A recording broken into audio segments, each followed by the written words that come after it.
Bismillahirrahmanirrahim. Assalamualaikum warahmatullahi wabarakatuh. Alhamdulillah wassalatu wassalamu ala Rasulillah wa ala alihi wa sahbihi wa man walah.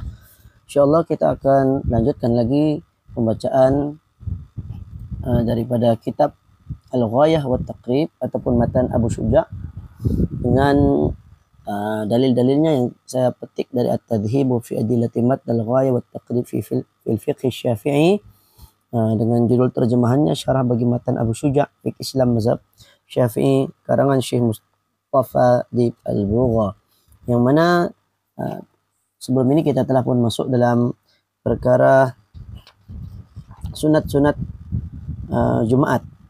Okey, sunat-sunat Jumaat. Apa dia sunat-sunat Jumaat? Ataupun hayat dia, hayat ni sunat lah. Okey, arba'u khisalin al-ghuslu wa tanziful jasad wa lubsu thiyabil bid wa akhdhu dhufri wa tib. Okey, jadi perkara yang sunat untuk Jumaat ni, yang pertamanya mandi.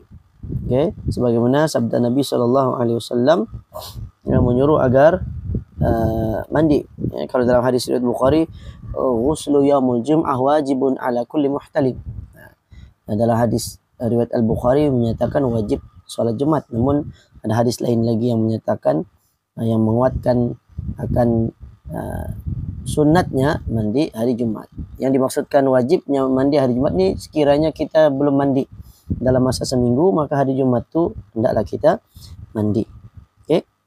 Dalam yang kedua, membersihkan badan. Membersihkan badan ni maksudnya termasuk dalam apa namanya tadi, mandi tadi. Jadi termasuklah dalam mandi itu kita bersihkan badan. Okey. Dan Nabi SAW menyuruh dalam hadis Nabi riwayat Al-Bukhari, siapa yang mandi untuk solat Jumat membersihkan diri. Jadi ada perkataan tanziful membersihkan diri nafs. Dalam matan Abu Syuja' ni membersihkan jasad badan lah.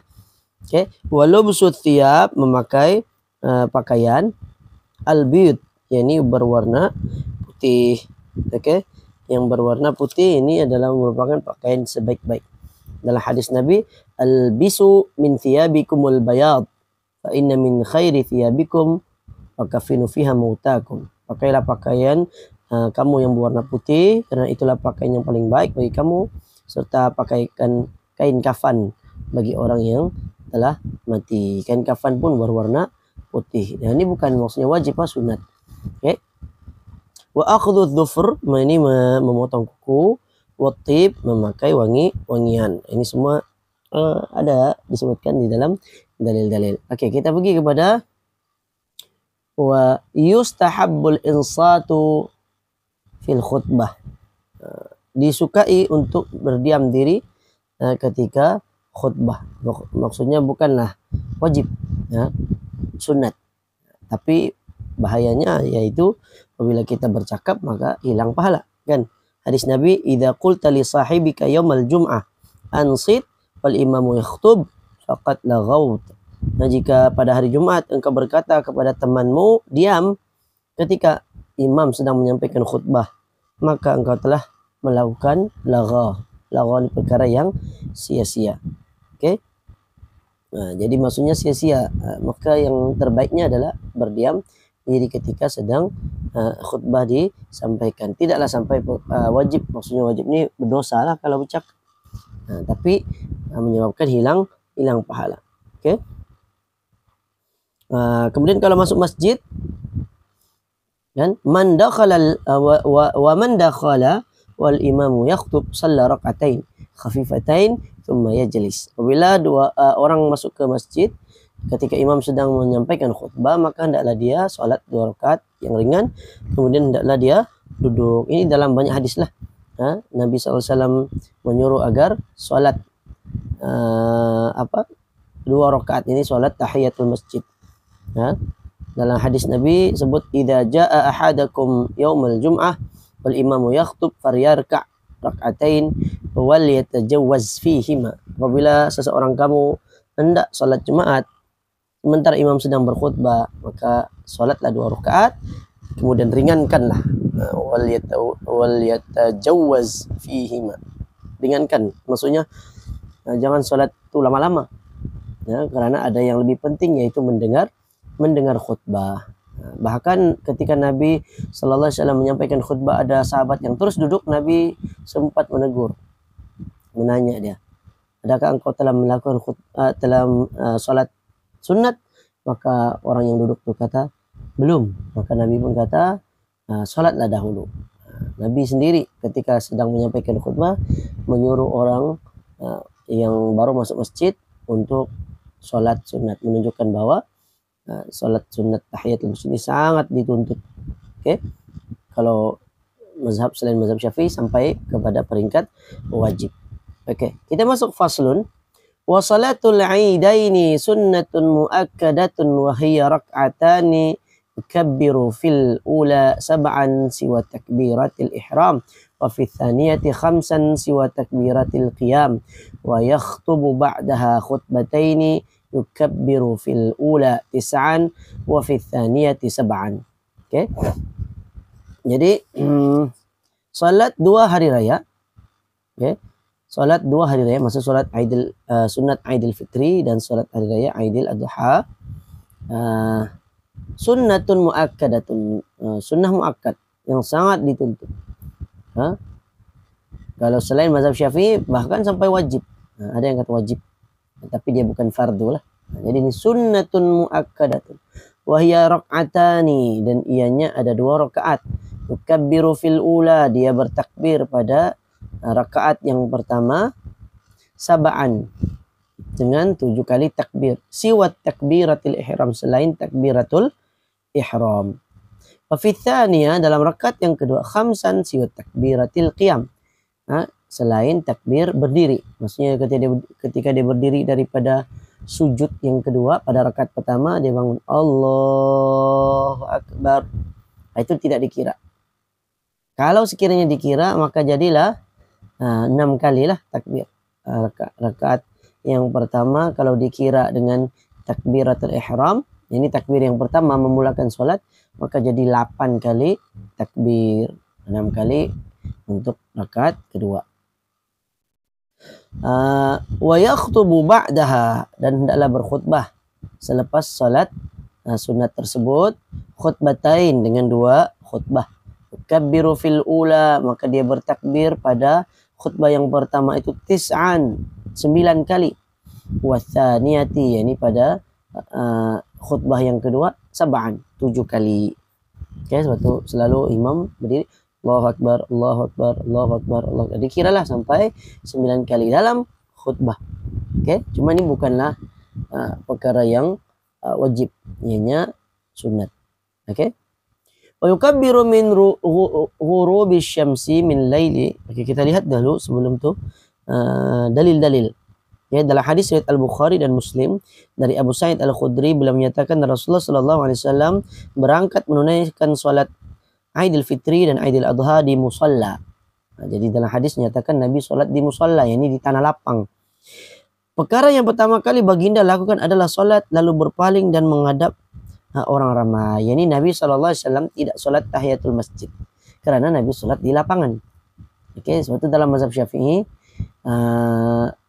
kalau sholat misalnya dilaksanakan di dalam masjid, maka boleh tahiyatul masjid, kecuali imam saja yang tidak perlu. Karena dalam rangka mengikuti perbuatan Nabi, di mana Nabi SAW sholat yang pertama kali Nabi sholat adalah sholat sunat hari raya, sholat Aid. Bukannya sholat sunat. Adapun bagi makmum maka tidak menjadi masalah. Oke. Nah, tapi ini bukanlah satu kewajiban, cuma ini sunnah Nabi yang satu. Tapi kalau imam tuh mau sholat sunat juga tidak jadi masalah, karena di situ ada khilaf sebagian ulama, kata tahiyatul masjid tetap dikerjakan sekiranya kita masuk ke dalam masjid. Sebetulnya kalau mau ikut betul-betul sunnah Nabi, imam kena datang lambat lah. Dia datang saja masjid, selesai sudah bertakbir hari raya, terus dikerjakan sholat sunat Aidil Aidil Fitri atau Aidil Adha. Orang ramai duduk di saf-saf mereka, maka Nabi SAW pun menyampaikan khutbah, nasihat kepada mereka, memberi wasiat, menyuruh mereka berbuat baik. Apabila baginda hendak menghantarkan pasukan untuk berjihad, maka baginda akan menentukannya. Ketika itu lalu baginda turun dari mimbar. Imam An-Nasa'i meriwayatkan dari Sayyidina Umar, dia berkata, salat Aidil Fitri berjumlah 2 rakaat, salat Aidil Adha 2 rakaat. Lalu dia berkata, hal ini berdasarkan sabda Nabi SAW dan ianya juga merupakan ijma' ulama. Jadi 2 rakaat salat ini adalah ijma' ulama. Okay. Amr bin Auf al-Muzani radhiyallahu an menyatakan bahwa Nabi SAW membaca takbir pada salat Aidil Fitri dan Aidil Adha. Pada rakaat yang pertama baginda bertakbir sebanyak 7 kali sebelum membaca Al-Fatihah, dan pada rakaat kedua bertakbir sebanyak 5 kali sebelum membaca surah Al-Fatihah. Hadis ini adalah hadis yang paling terbaik dalam masalah ini, kata Imam At-Tirmidzi. Hadis ini riwayat Imam At-Tirmidzi. Oke, kemudian 2 khutbah.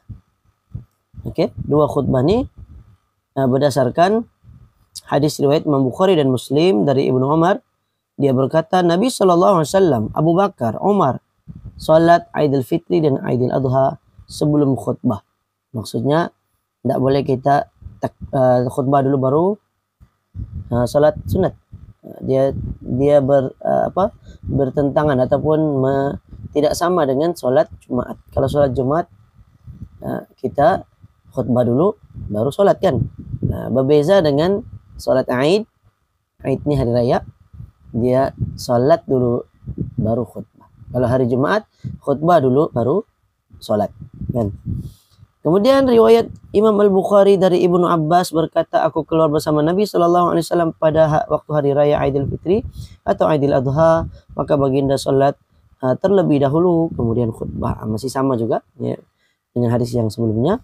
Kemudian Imam Asy-Syafi'i berkata dalam kitab riwayat daripada Ubaidillah bin Abdullah bin Utbah berkata, yang sesuai dengan sunnah adalah imam menyampaikan 2 khutbah pada hari raya dan memisahkan antara kedua-dua khutbah tersebut dengan duduk. Oke. Dan ini pandangan Imam Asy-Syafi'i. Bahkan kalau tidak silap saya ini adalah jumhur. Keempat mazhab semua mengatakan khutbah khutbah itu ada 2.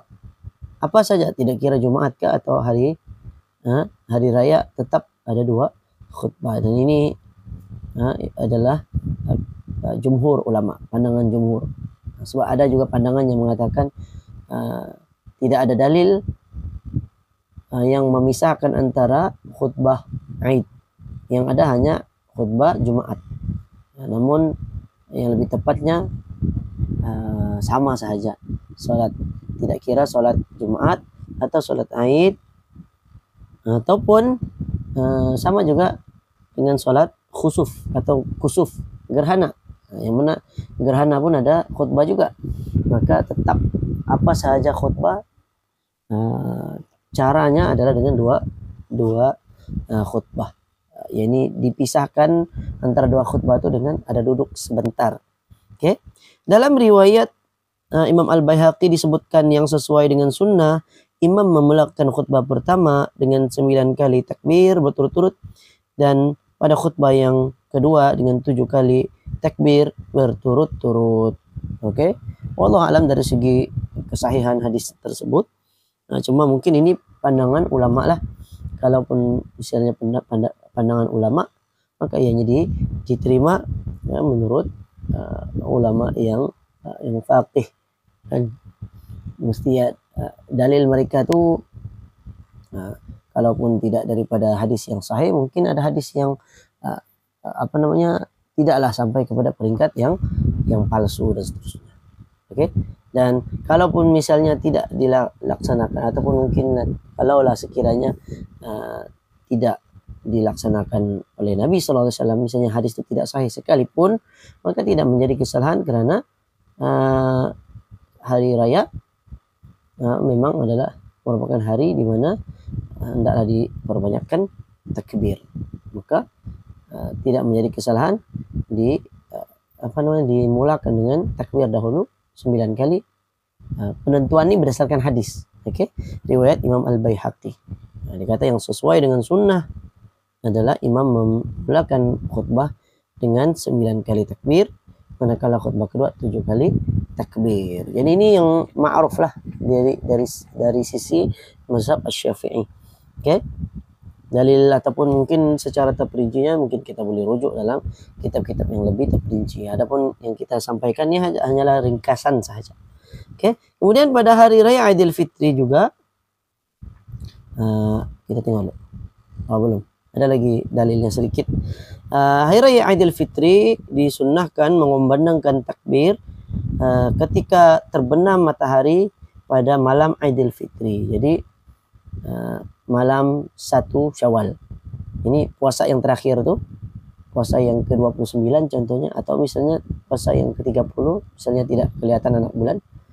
Maka selepas kita berpuasa pada puasa yang terakhir, yaitu puasa yang ke-29 atau 30, maka bermula dari maghrib tersebut, maka bermulalah takbir mutlak. Takbir mutlak ini takbir yang kita boleh lakukan di mana-mana tanpa mengira waktu. Kita takbir secara kuat. Kalau di masjid lah. Dalam hadis Nabi disebut di pasar-pasar semua juga dilakukan takbir. Inilah syiar Islam. Oke. Yang ini sesuai dan belum habis lagi. Ini pandangan dalam mazhab Syafi'i berdasarkan dalil-dalil lah. Okay. Yaitu sejak terbenam matahari pada malam Idul Fitri sehinggalah imam hendak memimpin salat hari raya. Ini untuk Idul Fitri. Kalau Idul Fitri sampai dilaksanakan salat, maka takbir hari raya telah pun luput. Maksudnya tidak ada lagi disyariatkan bertakbir takbir hari raya. Oke. Adapun kalau hari raya Idul Adha, maka panjang sedikit. Maksudnya sebelum hari raya lagi. Oke. Bermula dari 9 Dzulhijjah sampailah 13 Dzulhijjah hari tasyrik. Jadi 9, 10, 11, 12, 13, lebih kurang 5 hari waktu untuk bertakbir. Dan juga untuk takbir Idul Adha, dia ada takbir muqayyad. Takbir muqayyad nih takbir yang dilakukan selepas salat fardu, atau sebagian ulama kata bahkan salat sunat sekalipun boleh kita bertakbir selepas itu. Okay. Allah berfirman, walitukmilul iddata walitukabbirullaha ala ma hadakum wa la'allakum tashkurun. Hendaklah kamu mencukupkan bilangannya dan kamu hendaklah mengagungkan Allah, bertakbir atas petunjuknya yang diberikan kepada kamu supaya kamu bersyukur. Para ulama berpandangan bahwa ayat inilah yang dimaksudkan takbir Idul Fitri. Oke. Maka para ulama mengkiaskan juga untuk takbir hari raya Idul Adha. Oke. Jadi untuk hari raya Idul Adha waktu dia panjang sedikit, lebih banyaklah 5 hari. Bermula daripada subuh hari Arafah. Dia bukan dari maghrib, dari subuh hari Arafah sampailah sebelum masuk waktu maghrib hari tasyrik yang ketiga. Maksudnya 13 Dzulhijjah.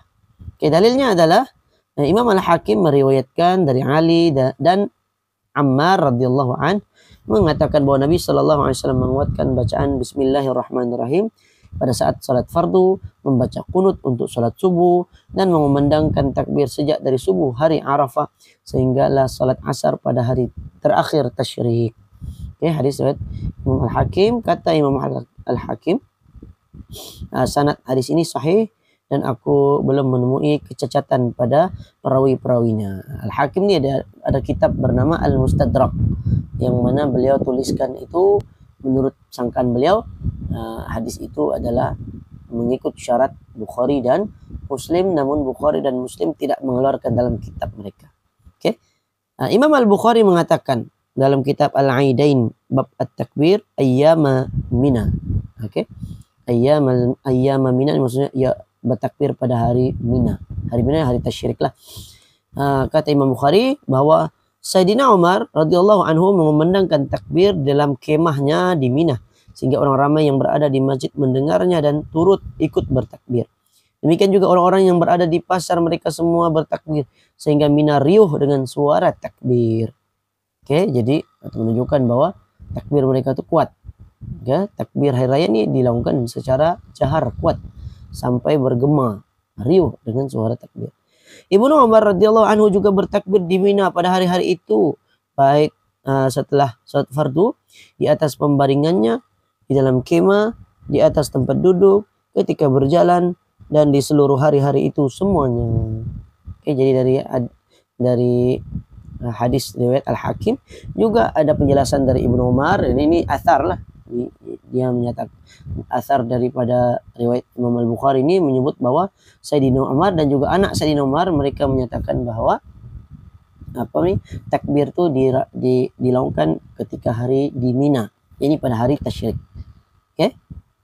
Baik, jadi kita selesai. Insyaallah nanti kita akan sambung lagi bab seterusnya berkenaan salatul kusuf. Ini secara ringkas saja, mudah-mudahan ada manfaatnya. Aqulu qouli hadza wa astaghfirullahaladzim li wa lakum wa sallallahu ala nabiyina Muhammad wa ala alihi wa sahbihi wa baraka. Assalamualaikum warahmatullahi wabarakatuh.